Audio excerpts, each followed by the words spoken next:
ദൈവ തിരുനാമം മഹത്വപ്പെടുമാറാകട്ടെ. നമ്മുടെ ഓരോരുത്തരുടെ ജീവിതത്തിൽ വലിയ വെള്ളിയാഴ്ചയുടെയും ഉയർപ്പിൻ്റെ മധ്യത്തിലുള്ള ഈ ദിവസം നമ്മുടെ ജീവിതത്തിലും പല പ്രാവശ്യം നമ്മൾ ഈ ദിവസത്തിൽ കൂടെ കടന്നു പോയവരാണ്.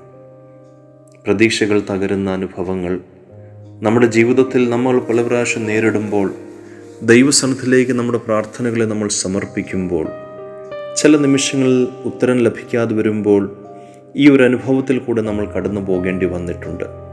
3.5 വർഷക്കാലം കർത്താവിനോട് കൂടെ സഞ്ചരിച്ച് കർത്താവിൻ്റെ എല്ലാ വീര്യപ്രവൃത്തികളുടെ ദൃക്സാക്ഷികളായിത്തീർന്ന് കർത്താവിൽ പൂർണ്ണമായി വിശ്വസിച്ച ശിഷ്യസമൂഹം കുരിശിലെ മരണത്തെ കാണുമ്പോൾ അവരുടെ ജീവിതത്തിലും ഇതുപോലെ തന്നെ അവരുടെ പ്രത്യാശയ്ക്ക് ഭംഗം വന്നു.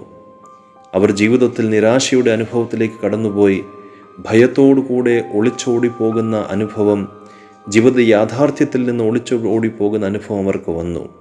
എന്നാൽ പരിശുദ്ധ സഭ ഇതിനെ കാണുന്നത് ഒളിച്ചോട്ടത്തിൻ്റെയോ നിരാശയുടെ അനുഭവമായിട്ടല്ല, പിന്നെയോ ഇത് പ്രത്യാശയുടെ അനുഭവമായിട്ടാണ് ഈ ദിവസത്തെ പരിശുദ്ധ സഭ കൊണ്ടാടുന്നത്. ഇന്ന് ഈ ദിവസം നമുക്ക് നൽകുന്ന സന്ദേശം, നിൻ്റെ ജീവിതത്തിൽ ഒരു പക്ഷേ ഈ ഒരു ശനിയാഴ്ച ദിവസത്തിൻ്റെ അനുഭവമുണ്ടെങ്കിൽ നീ ഭയപ്പെടേണ്ട ആവശ്യമില്ല. കാരണം നാളെ കർത്താവ് ഉയർത്തെഴുന്നേൽക്കും. നാളെ കർത്താവ് വിജയിയായിട്ട് നിൻ്റെ മുൻപാകെ നിൽക്കും. നാളത്തെ ദിവസം നിൻ്റെ ജീവിതത്തിൽ എല്ലാ നിരാശയുടെ എല്ലാ അനുഭവങ്ങളും മാറ്റി സന്തോഷത്തിൻ്റെയും പുനരുത്ഥാനത്തിൻ്റെ അനുഭവത്തിലേക്ക് ദൈവം നിന്നെ കൊണ്ടുവരും. കർത്താവിനാൽ അനുഗ്രഹീതരെ, നമ്മുടെ ജീവിതത്തിലും ഈ നിരാശയുടെ അനുഭവത്തിൽ കൂടെ കടന്നു പോകുമ്പോൾ നമ്മളെപ്പോഴും ഓർക്കേണ്ട ഒരു സത്യമാണിത്.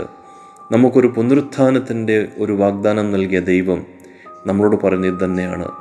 ഇന്ന് നീ നിശബ്ദതയുടെ അനുഭവത്തിലായിരിക്കുകയാണെങ്കിൽ, ഇന്ന് നീ നിരാശയുടെ അനുഭവത്തിലായിരിക്കുന്നുവെങ്കിൽ, ഇന്ന് നിൻ്റെ പ്രതീക്ഷകളെല്ലാം തകരുന്ന അനുഭവത്തിൽ നീ ആയിരിക്കുന്നുവെങ്കിൽ നീ ഭയപ്പെടേണ്ട. നീ കാത്തിരിക്കുക എന്ന് മാത്രം ചെയ്യുക. ദൈവത്തിൽ നീ പൂർണ്ണമായിട്ട് വിശ്വസിക്കണം. കാരണം നാളെ നിൻ്റെ ഗുരു പുനരുത്ഥാനം ചെയ്യുമ്പോൾ നിൻ്റെ ജീവിതം സന്തോഷം കൊണ്ടും പ്രത്യാശ കൊണ്ട് ദൈവം നിന്നെ നിറയ്ക്കും. നീ ഭയം കൊണ്ട് നീ ഒളിച്ചോടേണ്ടി വരത്തില്ല. പിന്നെയോ നീ ധൈര്യത്തോടു കൂടെ കർത്താവിനോട് കൂടെ ഈ ലോകത്തെ നേരിടുവാനും എല്ലാ പ്രശ്നങ്ങളുടെ പരിപൂർണമായിരിക്കുന്ന ഉത്തരം നിനക്ക് ലഭിക്കുകയും എല്ലാ പ്രശ്നങ്ങളെ വിജയിക്കുവാൻ നിനക്ക് സാധിക്കുമെന്നുള്ള ഉറപ്പ് നിനക്ക് ദൈവം നൽകുന്ന പ്രത്യാശയിലേക്ക് നിനക്ക് ചെന്നെത്തുവാൻ സാധിക്കും.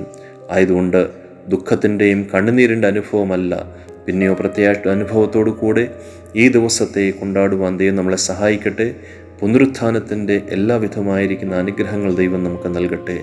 അവൻ ഉയർത്തെഴുന്നേറ്റു, സത്യമായിട്ട് അവൻ ഉയർത്തെഴുന്നേറ്റു എന്ന പൂർണ്ണ പ്രത്യാശയോടെ നമുക്ക് അവനെ ഏറ്റുപറയുവാൻ തക്കവണ്ണം ദൈവം നമ്മളെ അനുഗ്രഹിക്കട്ടെ, സഹായിക്കട്ടെ.